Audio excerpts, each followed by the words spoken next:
question you asked was about brakes. Something along the line is, how could these brakes cost $5,000? Folks, I don't know. Look, as I've said time and again, NASCAR racing has gotten completely out of hand as far as expenses are concerned. Now, even with that, it's not nearly as expensive as F1. Road racing is awful. It's just terrible what's going on in racing today from an expense standpoint. And the reason the expense standpoint's gotten out of hand is the competitors have pushed the sanctioning bodies and promoters right over the cliff. They're the ones that take this and just absolutely ruin it. And the track operators, the sanctioning bodies, just let it go, and it gets more and more expensive. Now, let's look at brakes. There was a time when brakes were a few $100s. What has compounded this problem?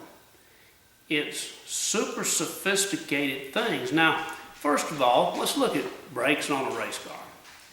Really, at over 150 miles an hour, there is no brake. You don't have any brakes. Why do you think an airplane, when it lands, throws its flaps up? Because it'd never stop if it didn't. Those brakes would not stop that plane until it gets down below 100 or so, and then it starts slowing down some.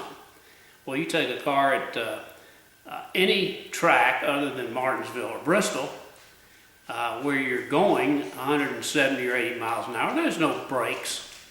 You better turn that car sideways if you're not going to hit something, or you're going to hit something. So why do we need these terribly expensive brakes? To get in and out of the pits. That's all it is. Now, are we fooling ourselves by doing this? Could we have a lot less expensive brakes? Of course we could. We could cut the brake cost probably not $3,000 or $4,000 off the brakes if we would do it. So it's just another example of the tremendous cost of racing and what's happened to racing and why it's so difficult for our young drivers to move up, because those brakes in cup racing also exist in nationwide and in trucks, and really have wandered down to the K&N series, which was kind of the series where young drivers would get a chance to,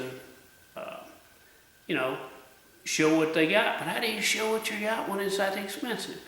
And I know I'm riding this thing like a bad, rugged horse, but that's the way I feel.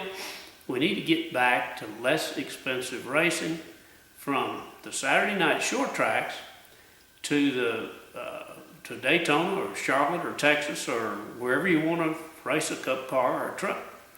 It's just we got to get this expense down, and sooner or later we'll get to the point where we'll have to do it, and we will.